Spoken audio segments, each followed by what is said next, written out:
ঐতিহাসিক অসম চুক্তিৰ ফলত স্থাপন হোৱা তেজপুৰ বিশ্ববিদ্যালয়ত যোৱা ৩টা মাহে চলি থকা অচলাৱস্থা সন্দৰ্ভত সদৌ অসম ছাত্ৰ সন্থা উদ্বিগ্ন। আমি প্ৰতি মুহূৰ্ততে বিশ্ববিদ্যালয়খনৰ আন্দোলনকাৰী ছাত্ৰ-ছাত্ৰীসকল, শিক্ষাগুৰুসকল আৰু বিশ্ববিদ্যালয়ৰ কৰ্মচাৰীসকলৰ সৈতে যোগাযোগ অব্যাহত ৰাখিছো।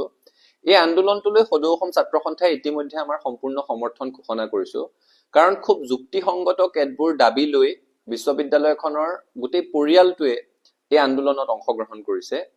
আজি সদৌ অসম ছাত্ৰ সন্থাৰ তৰফৰ পৰা অসমৰ মহামান্য ৰাজ্যপাল লক্ষ্মণ প্ৰসাদ আচাৰ্য ডাঙৰীয়াক আমি সাক্ষাৎ কৰো।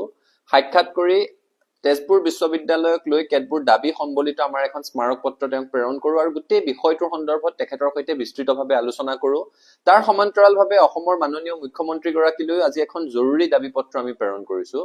এটা কথা স্পষ্ট, ঐতিহাসিক তেজপুৰ বিশ্ববিদ্যালয়খন কোনো চৰকাৰে সদিচ্ছাত অসমত স্থাপন কৰা এখন বিশ্ববিদ্যালয় নহয়।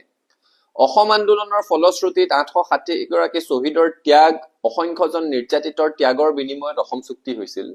অসম চুক্তি অনুযায়ী আমি অসম চুক্তিৰ 7 নং দফাৰ আধাৰত অসমত ৰাষ্ট্ৰীয় পৰ্যায়ৰ শিক্ষানুষ্ঠানৰ কথা কৈছিলো। সেই সূত্ৰে এখন কেন্দ্ৰীয় বিশ্ববিদ্যালয় আমি পাইছো। তাকো অসম আন্দোলন হৈ যোৱাৰ পাছতো এই তেজপুৰ বিশ্ববিদ্যালয়খন আদায় কৰিবৰ কাৰণে তেজপুৰতে নহয় সমগ্ৰ অসমত আন্দোলনমুখৰ এটা পৰিৱেশ সৃষ্টি হৈছিলে। তেজপুৰত এগৰাকী যুৱতীৰ প্ৰাণহানি হৈছিল, তাৰ পাছত তেজপুৰ বিশ্ববিদ্যালয় প্ৰতিষ্ঠা হৈছে। গতিকে তেজপুৰ বিশ্ববিদ্যালয়ৰ সৈতে অসমৰ ৰাইজৰ এক আৱেগিক সম্পৰ্ক আছে, ছাত্ৰ সন্থাৰ স্বাভিমান জড়িত হৈ আছে। গতিকে তেজপুৰ বিশ্ববিদ্যালয়ত চলি থকা অচলাৱস্থাৰ আমি অৱসান বিচাৰিছো। আজি আমি সাক্ষাৎকালত মহামান্য ৰাজ্যপাল গৰাকীক স্পষ্টভাৱে কেইটামান দাবী উত্থাপন কৰিছো যে তেজপুৰ বিশ্ববিদ্যালয়ত চলি থকা অচলাৱস্থা দূৰ কৰাৰ ক্ষেত্ৰত তেখেতে হস্তক্ষেপ কৰিব লাগে। তেজপুৰ বিশ্ববিদ্যালয়ৰ বিতৰ্কিত যিগৰাকী উপাচাৰ্য শম্ভুনাথ সিং, তেখেত ইতিমধ্যে বেয়াকৈ ব্যৰ্থ হৈছে।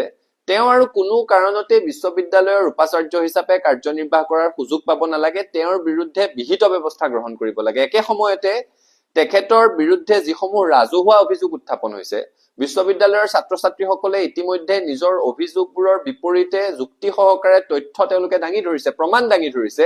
গতিকে এই উপাচাৰ্যগৰাকীৰ বিৰুদ্ধে এক উচ্চ পৰ্যায়ৰ তদন্ত হ'ব লাগে। আৰু এনেকুৱা এগৰাকী উপাচাৰ্য যি বিশ্ববিদ্যালয়খন আন্দোলনমুখৰ হৈ থাকোতে ছাত্ৰ-ছাত্ৰীৰ সৈতে আলোচনা কৰাৰ পৰিৱৰ্তে, শিক্ষকৰ সৈতে আলোচনা কৰাৰ পৰিৱৰ্তে আজি 3 মাহ সময় পলাই আছে, বিশ্ববিদ্যালয়ৰ চৌহদত নাই, সেই উপাচাৰ্যগৰাকী কোনো কাৰণত ঘূৰি আহিব নালাগে। এই কথাটো আমি স্পষ্টভাৱে আমাৰ তৰফৰ পৰা আহ্বান জনাইছো।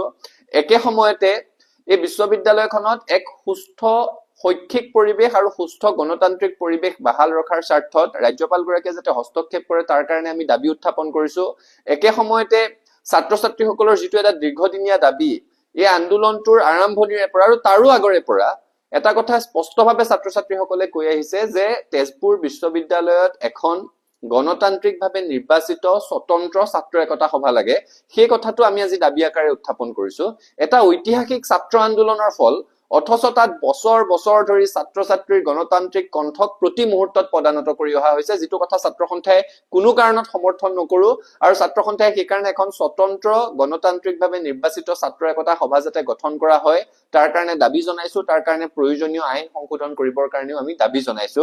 আন এটা খুব গুৰুত্বপূৰ্ণ বিষয়, ভাইচ চেঞ্চেলৰ বা প্ৰ-ভিচি নথকা অৱস্থাত বিশ্ববিদ্যালয়খনৰ সবাতোকৈ জ্যেষ্ঠ যিগৰাকী শিক্ষক আছে তেখেতে উপাচাৰ্যৰ দায়িত্ব গ্ৰহণ কৰিছে।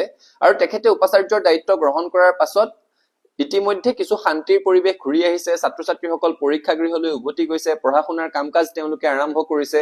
গতিকে তেখেতে যাতে সুচাৰুৰূপে বিশ্ববিদ্যালয়খন পৰিচালনা কৰিব পাৰে তাৰ কাৰণে তেখেতক ভাৰপ্ৰাপ্ত উপাচাৰ্য হিচাপে কাৰ্যনিৰ্বাহ কৰিবলৈ সম্পূৰ্ণ কৰ্তৃত্ব দিব লাগে। সেই কথাটো আজি আমি মহামান্য ৰাজ্যপাল গৰাকীৰ ওচৰত আমাৰ অনুৰোধ আমি পেশ কৰিছো তেওঁৰ ওচৰত যে এখেতক সম্পূৰ্ণ কৰ্তৃত্ব সহকাৰে ভাৰপ্ৰাপ্ত উপাচাৰ্য হিচাপে কাৰ্যনিৰ্বাহ কৰাৰ সুযোগ দিব লাগে। যেতিয়ালৈকে এগৰাকী স্থায়ী উপাচাৰ্য নতুনকৈ নিযুক্ত কৰা নহয়, বৰ্তমানৰ ভাৰপ্ৰাপ্ত উপাচাৰ্যগৰাকীয়ে যাতে সম্পূৰ্ণ কৰ্তৃত্ব সহকাৰে বিশ্ববিদ্যালয়খন পৰিচালনা কৰিব পাৰে সেই ব্যৱস্থা গ্ৰহণ কৰিবৰ কাৰণে আমি আহ্বান জনাইছো।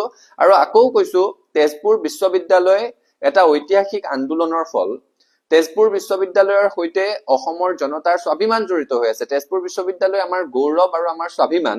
কিন্তু তেজপুৰ বিশ্ববিদ্যালয় ঐতিহাসিক অসম আন্দোলনৰ ফলত সৃষ্টি হোৱা এখন বিশ্ববিদ্যালয় হোৱাৰ পাছতো তেজপুৰ বিশ্ববিদ্যালয়ৰ চৌহদত অসমৰ ভাষা, সংস্কৃতি, ইতিহাস, সাংস্কৃতিক ঐতিহ্য আদিৰ পৰ্যাপ্ত প্ৰতিফলন কোনোদিনেই হোৱা নাছিলে আৰু সেইকাৰণে আমি এই দাবীটো স্পষ্টভাৱে উত্থাপন কৰিছো যে তেজপুৰ বিশ্ববিদ্যালয়ৰ চৌহদত অসমৰ চহকী সাংস্কৃতিক ঐতিহ্য, ভাষিক ঐতিহ্য বা অসমৰ ইতিহাস তাত প্ৰতিফলিত কৰাৰ ব্যৱস্থা কৰিব লাগে আৰু বিশ্ববিদ্যালয়ত উপাচাৰ্য নিযুক্তিৰ বেলিকা দক্ষ উপযুক্ত খিলঞ্জীয়া লোকক যাতে অগ্ৰাধিকাৰ দিয়া যায় সেই সন্দৰ্ভতো আমি আজি আমাৰ দাবী পত্ৰত স্পষ্টভাৱে দাবী উত্থাপন কৰিছো।